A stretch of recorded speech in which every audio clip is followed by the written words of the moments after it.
Hey guys, it's Alex. If y'all remember a month or so ago, I did a review on Autobiography of a Face by Lucy Gray, and I mentioned in not my last book haul, but the big $5 one with the box that I got from Diversity, that I got Truth and Beauty by Ann Patchett that is about Lucy Gray from Autobiography of a Face. So I wanted to read this quickly while Autobiography of a Face was still fresh in my mind, and I could compare the two kind of, or not really compare them because they're about different things. I wanted to read them sort of back to back. I mean, it's been a month, but I didn't want to read this in a year and a half when I'd completely forgotten what Autobiography of a Face was about. This is Truth and Beauty by Ann Patchett.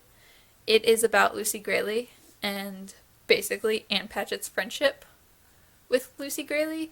And while Autobiography of a Face took place mostly in Gray's childhood, Truth and Beauty takes place during their adulthood. I think it starts when they're about 22, and it goes through Gray's death in her 30s.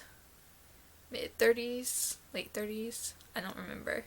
First, before I talk about this book, because I had many feelings about this book, and I actually finished it about a week ago, I needed some space, or this was gonna be an incoherent ranting mess.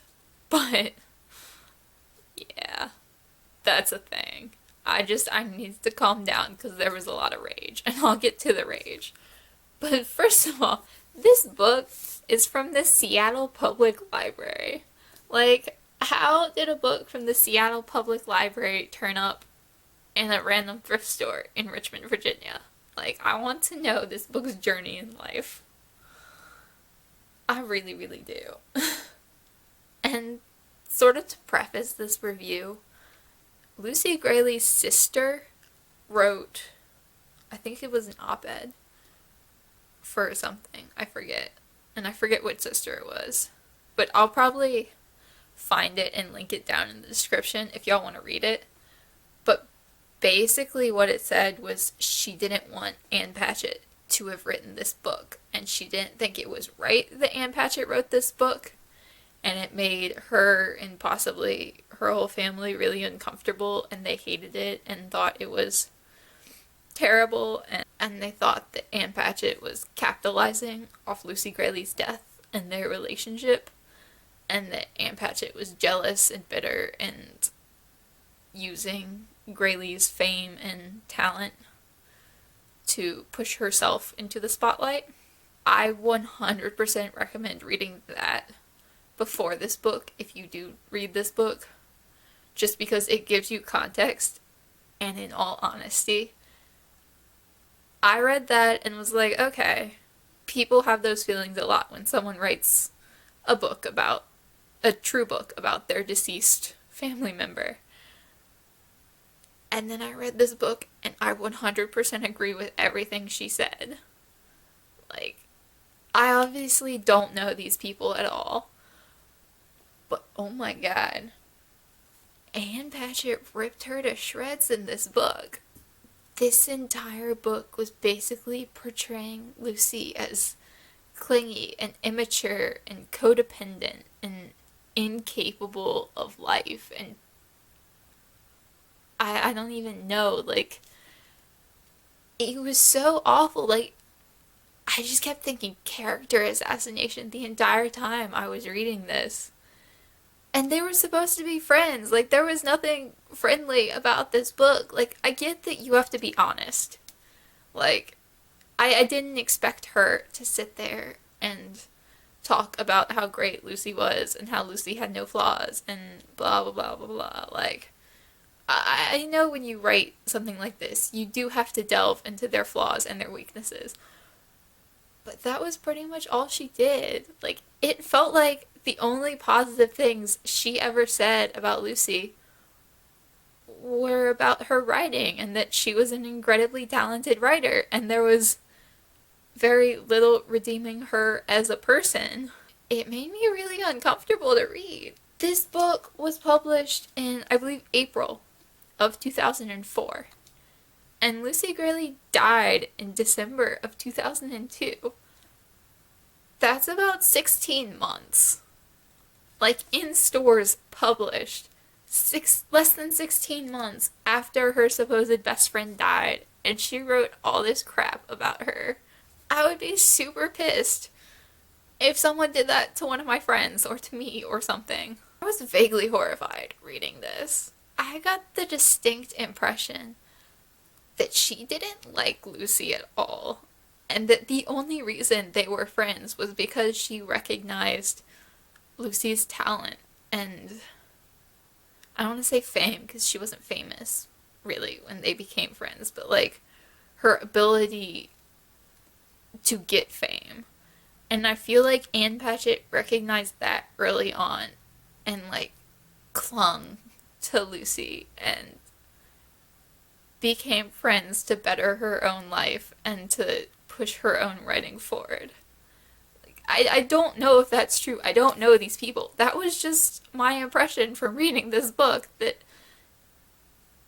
Patchett was just using her. It says a friendship on the cover. It says right there, a friendship. Like, no. Toxic friendship, maybe.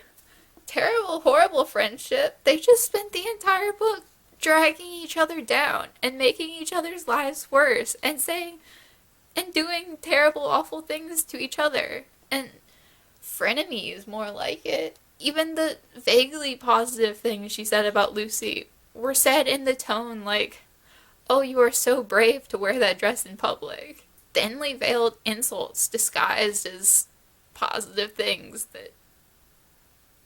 It was awful to read. It made me so angry. This book made me feel more sorry for Lucy Gray than her own memoir did. And her memoir was about how she had cancer as a 9-year-old. Like, at least the cancer went away after a few years. Ann Patchett stuck around the rest of her life. Poor Lucy. Poor little Lucy who had to deal with cancer and then this horrible friend of a person, supposed friend. Patchett just seemed so bitter and jealous this entire book. At one point she says something along the lines of the dozen or so Ann Patchett fans were lost amongst the throng of 200 Lucy Gray supporters. But who was keeping count? And I'm like, well, clearly you were, since you remembered this, over a decade later. Like, you can't pretend like you're not jealous of Lucy being more talented and more famous. And I did read Lucy Gray's memoirs, so I can tell you that her writing was far and away better than Patchett's. Autobiography of a Face was beautiful to read. And this was, like, easy to read, but the writing contributed very little. Like, it's one of those books that the writing just isn't very good and comes across as kind of try-hard, but it's not difficult to get through. It's just not very good, and that's, like, the most positive thing I can say about this book. I'm not exaggerating. I hated this. I gave it 2 stars, just solely because the writing was easy to read, and it was a compelling read. Not necessarily compelling for the right reasons. I wouldn't recommend this book. I wouldn't recommend anyone read this book. This book was terrible, horrible.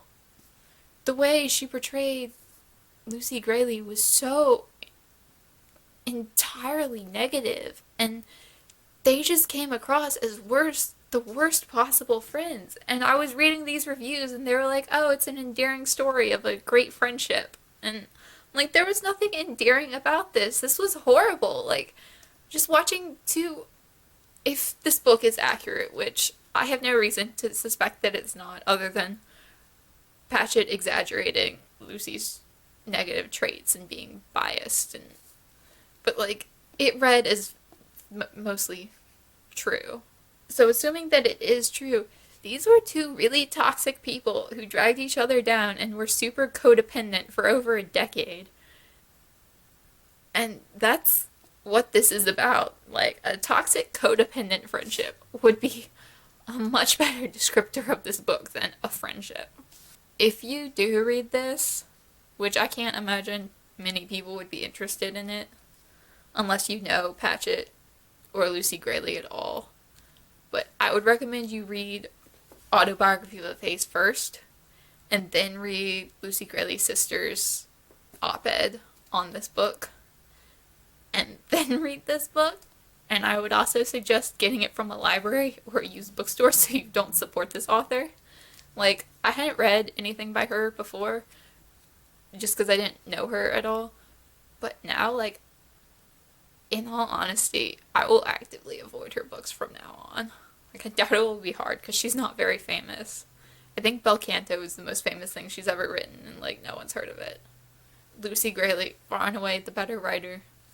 This is more about her adulthood, so it was really interesting in that regard, but not worth it at all. Anne Patchett was a horrible friend. Lucy Gray was a horrible friend.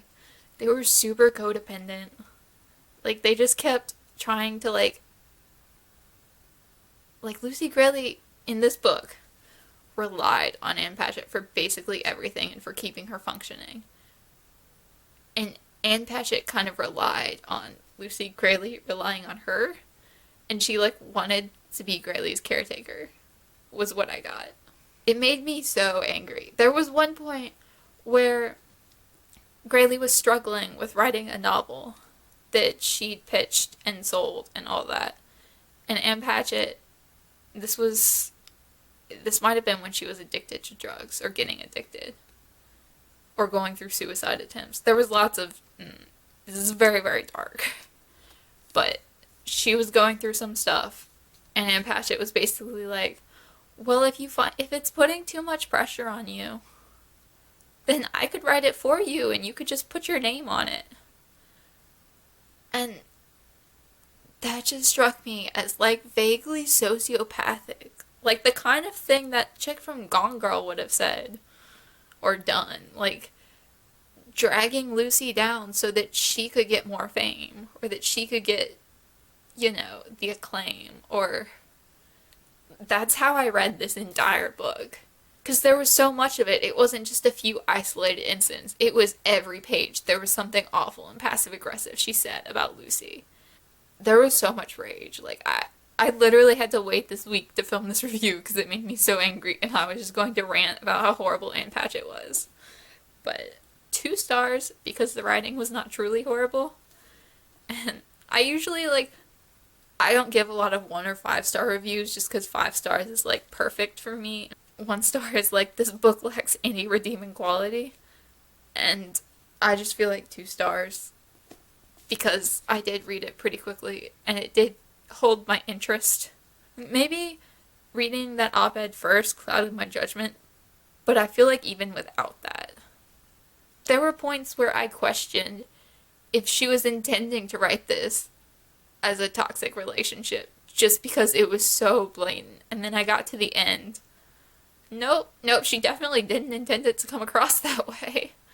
Maybe on Lucy's end, but not on her end. And it went both ways in this book. And I'm gonna end this review because I could keep ranting about that same thing for another 20 minutes. I do recommend Autobiography of a Face. Truth and Beauty, not so much.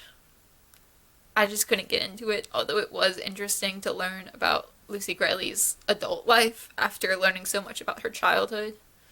Because Autobiography of a Face only sort of skimmed through adulthood in 2 or 3 chapters. Just her portrayal of Lucy, more than anything else, was just so wholly negative, and I could not handle that.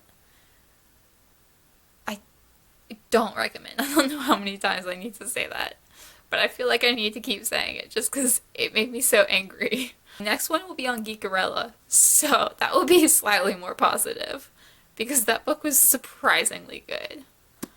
Thank y'all for watching, if you watched this entire long rant, incoherent rant of a video, and I will post something else next week. Bye!